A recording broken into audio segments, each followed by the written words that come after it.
ঠাকুরগাঁওয়ে বইছে মৃদু শৈত্যপ্রবাহ। রেকর্ড করা হয়েছে সর্বনিম্ন 10 ডিগ্রি সেলসিয়াস। বিপাকে খেটে খাওয়া মানুষ, বেড়েছে ঠান্ডাজনিত রোগ। আরও জানাতে যুক্ত হচ্ছেন সহকর্মী নবীন হাসান। নবীন, শীতে জনজীবনের উপর কি প্রভাব পড়েছে বিস্তারিত জানাবেন।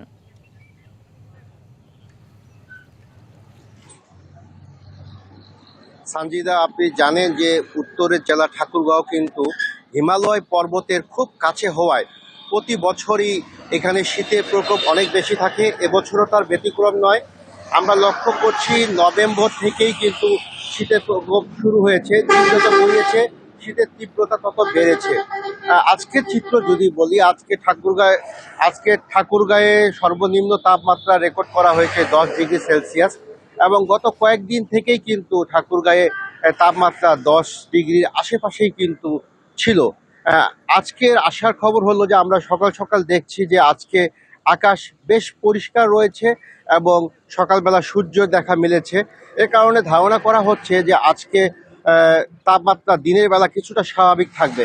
আমরা গত কয়েকদিন ধরে যে চিত্রটি লক্ষ্য করছি ঠাকুরগাঁয়ে, সন্ধ্যা নামার পর থেকেই কিন্তু তাপমাত্রা কমতে শুরু করছে এবং রাত যত গভীর হচ্ছে তাপমাত্রা কিন্তু তত কমতে শুরু করছে।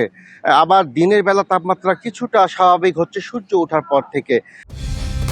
কালার এক্সপার্ট, জর্জ স্যাপ এবং মাইল্ড অন হ্যান্ডস টেকনোলজি সমৃদ্ধ অরিক্স ক্রিস্টাল ওয়াশ আপনার লন্ড্রি এক্সপার্ট।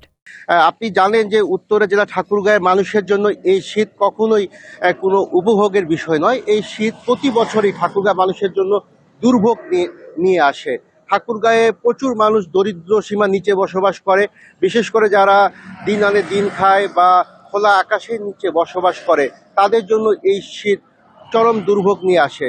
এই এলাকার মানুষের দীর্ঘদিনের দাবি যে এই শীত এলে যেন সরকারিভাবে প্রণোদনা দেওয়া হয় বা অনুদান দেওয়া হয়, কিন্তু আমরা সেটা লক্ষ্য করি না। প্রতি বছরই সামান্য কিছু কম্বল বিতরণ করা হয় এবং সেই কম্বল থেকে সীমাবদ্ধ থাকে। সাধারণ মানুষ প্রতি বছরই দাবি করছে যেন শীত এলে এই জেলা মানুষের জন্য বিশেষ কোনো বরাদ্দ দেয় সরকার।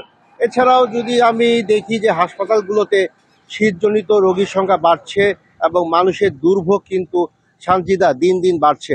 সঞ্জিদা, এই ছিল ঠাকুরগাঁ থেকে শীতের সর্বশেষ খবর। নবীন, ধন্যবাদ আপনাকে।